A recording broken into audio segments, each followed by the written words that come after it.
Okay, so we're going to build ourselves a benchtop power supply, a decent one that can take the knocks. So I'm going to document the build in case any of the other guys want to make one on the forum, and have yourself a decent, reasonably cheap power supply. Before we get started on that, cultists, your motor is finished, all back together. I will get that posted away as soon as possible.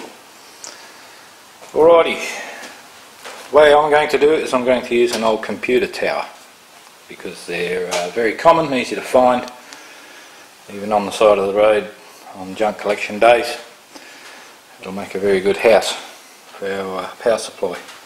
What I have here is the old front panel off of my old power supply that I blew up.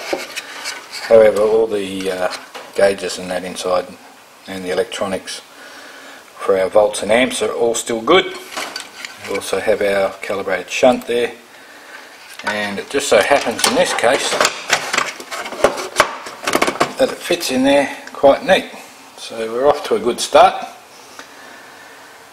The other thing we need is a nice big heatsink for our transistors. Now I've got some high temperature plexiglass on the back, and I've countersunk the holes that screw into the block itself, and as well as these screws that are going to screw into the casing, so we can isolate the ground of the casing from our heatsink, so our collectors are not isolated to ground, or connected to ground, sorry. They need to be isolated from ground. Of course, we'll need ourselves a cooling fan, which will go on the end of that to blow the air through the heatsink. This is just the back panel I've cut up so I can fit back on the back of the box for our power input and our on and off switch. We also need a transformer. I have a nice big transformer, 20 amps.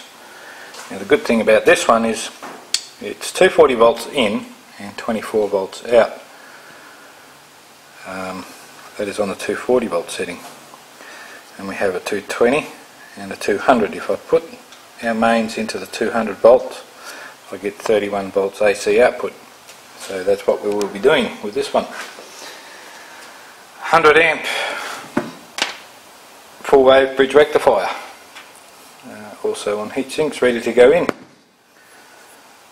So now we're just waiting for the bits to turn up from the electronics shop.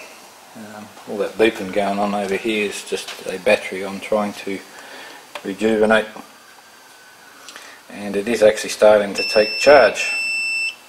It started off at 1 milliamp is all it would take, and now it's up to 11 after a couple of hours, so it is coming back.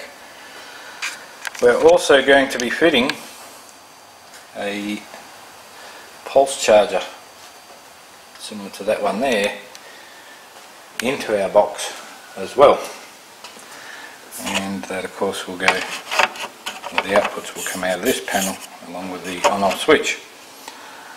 So it's going to be a 2-in-1 power supply, because we're going to have our battery desulfator circuit on the bottom as well, which will be all married into this lot. The circuit I'm going to use is a modified circuit by Irondmax, so we'll see how that one performs. Looks like it does pretty good on his videos. So each transistor is capable of handling 15 amps. We'll be using 6 of them, so it will be overrated to what we need, as that transformer can only put out about 20 amps at 24 volts. More than enough for a benchtop power supply, but always go overrated on your transistors and use a big heat sink. Get rid of some of that hot, and it'll keep you warm in winter. So till all our bits turn up, I'm just going to start mounting things into the front faceplate, building our desulfator circuit to go into the bottom, and we'll come back and have a look at that when it's all assembled.